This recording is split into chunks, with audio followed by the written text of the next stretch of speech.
Olá, alunos do sexto ano do ensino fundamental da Escola Capitão Joel Miranda. Esse vídeo tem como objetivo orientá-los para a realização do roteiro de estudos de matemática, que será enviado dia 23 de agosto de 2021, com o tema Explorando Triângulos, Divulgando Informações e Questões do Saresp. Para isso, vocês precisam assistir ao vídeo até o final e acompanhar, junto com o seu professor de matemática, as aulas no Centro de Mídia. As atividades abaixo estão na apostila Currículo em Ação, volume 2. Vocês podem tanto responder diretamente na apostila, como vocês podem também fazer a resposta, fazer a resolução, né? Realizar as atividades diretamente no caderno de matemática.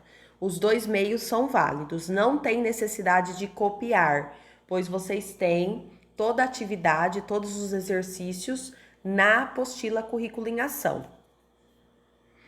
Página 98 e 99 da apostila Currículo em Ação, volume 2, situação de aprendizagem 5. Vocês precisam escrever as características de cada um dos triângulos dados. Então, esse conteúdo já foi comentado com vocês, também já foi trabalhado no Centro de Mídia e será reforçado nas aulas ao vivo do período da tarde, sobre triângulos. Então, os triângulos, eles podem ser classificados quanto à medida dos seus lados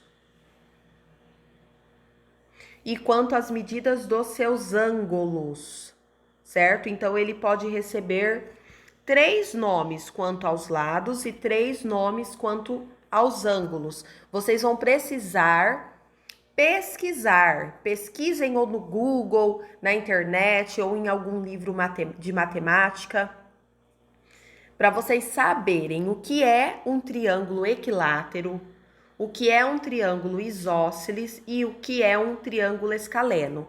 Com poucas palavras vocês vão responder. Então, por exemplo, o equilátero. O equilátero é aquele triângulo que tem todos os lados de mesma medida. Então, o que seria a característica de um triângulo equilátero? É o triângulo que possui todos os lados com o mesmo valor. Pronto. Então, são palavras, frases sucintas, não se cobrem, mas façam a pesquisa. Depois nós temos as características com relação à medida dos ângulos do triângulo. Então, do mesmo modo, nós temos o acutângulo, o triângulo obtusângulo e o triângulo retângulo. Então, vocês precisam pesquisar cada um deles e responder a característica. Então, por exemplo, o triângulo retângulo é aquele que tem um lado de 90 graus. Já dei uma característica. Então, é isso que vocês vão pesquisar e responder aqui nesse espaço de característica, certo? Na página 105, situação de aprendizagem 6, nós faremos a atividade 2, interpretando informações e tabelas e gráficos. Os dados de uma pesquisa podem ser organizados em tabela. Quando divulgamos o resultado de uma pesquisa por meio de uma tabela, é necessário fazer a leitura das informações registradas. Então, aí, questão 2.1. Faça uma leitura dos dados apresentados na tabela e responda as questões abaixo. Então, nós temos aí uma tabela que tem como título Consumo Diário de Energia. Na primeira parte, na primeira coluna, nós temos os aparelhos ou equipamentos, a quantidade de cada um dos aparelhos na segunda coluna, a potência de cada um dos aparelhos na terceira coluna, a utilização diária em horas e, por último, o consumo médio diário de cada um dos aparelhos.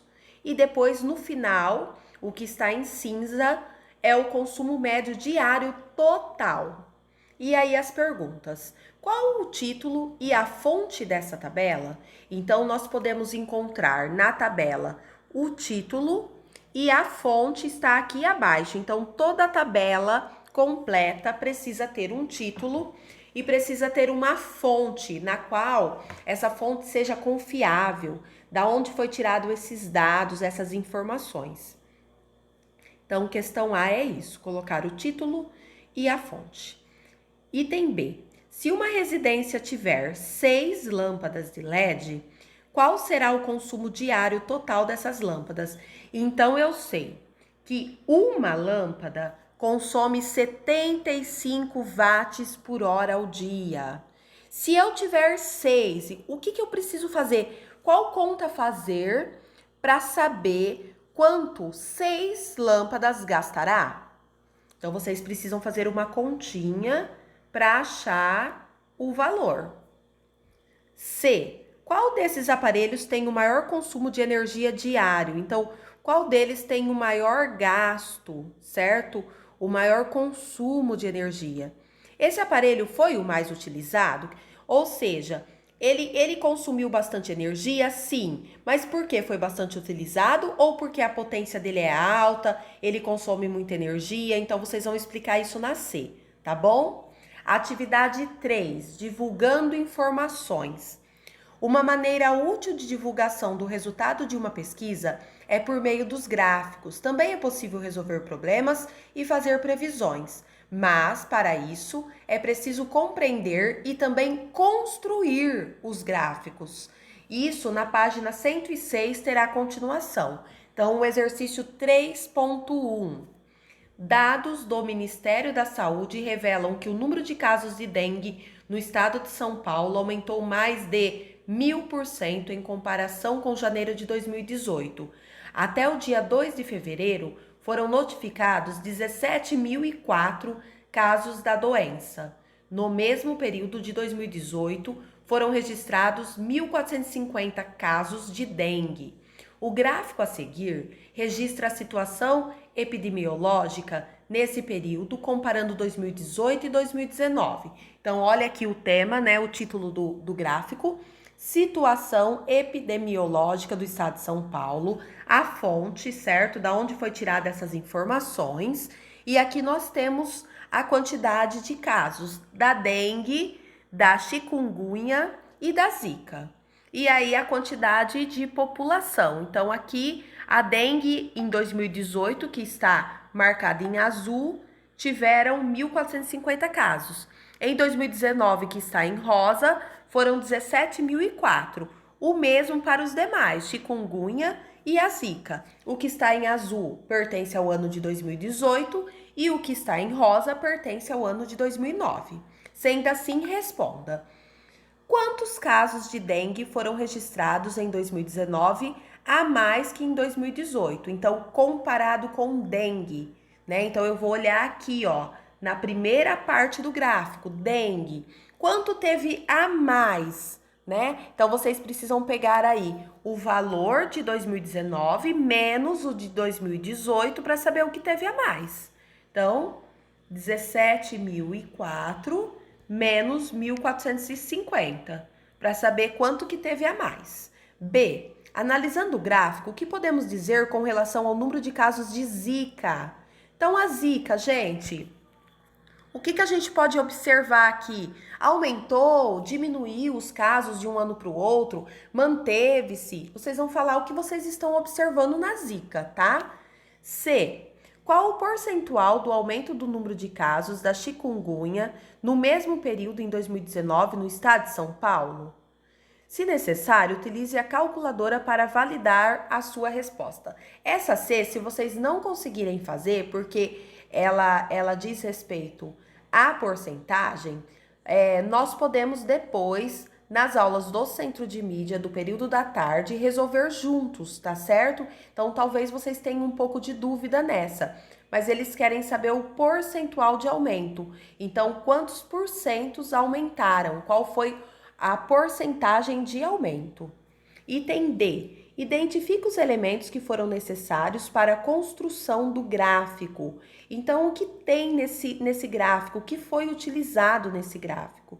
E E. Construa uma tabela com os dados apresentados. Então, a gente pode sim construir uma tabela? Podemos. As mesmas informações podem ser colocadas na tabela. Então, vocês vão tentar fazer essas informações, tá?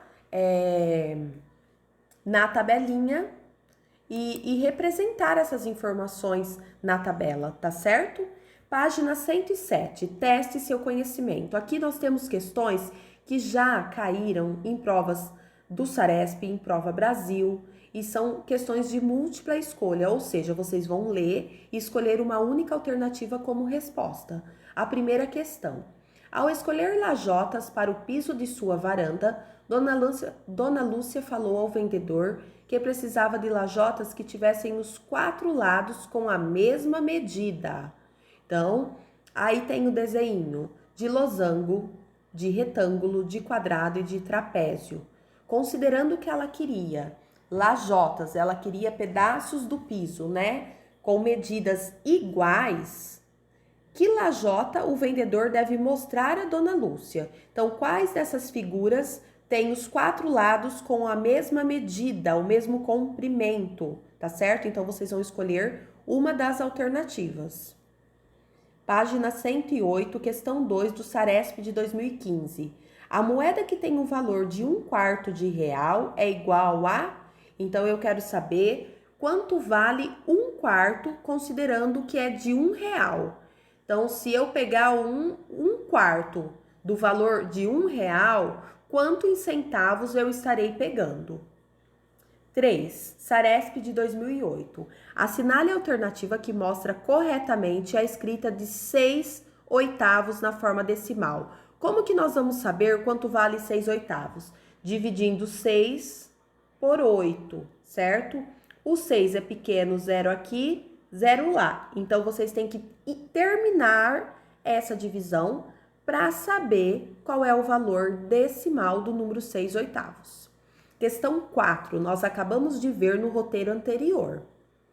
Prova Brasil 2005. A figura a seguir representa um mapa bastante simplificado de uma cidade, em que estão marcados alguns dos seus pontos de interesse. Então, o X é o teatro, a letra K é o shopping, a letra L é a quadra, o Z é o estádio de futebol, P, catedral e Y, o cinema.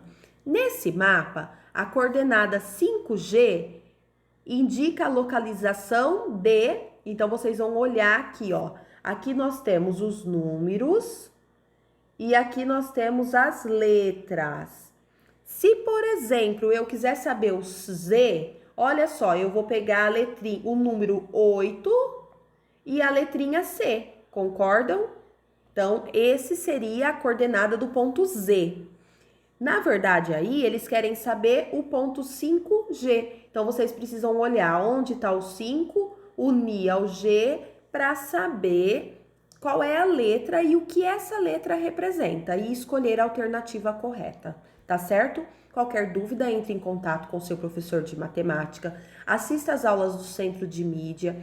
No período da tarde, as aulas do Centro de Mídia, vocês vão trabalhar esses assuntos no roteiro, então não percam as aulas e qualquer dúvida é só chamar. Muito obrigada, bons estudos!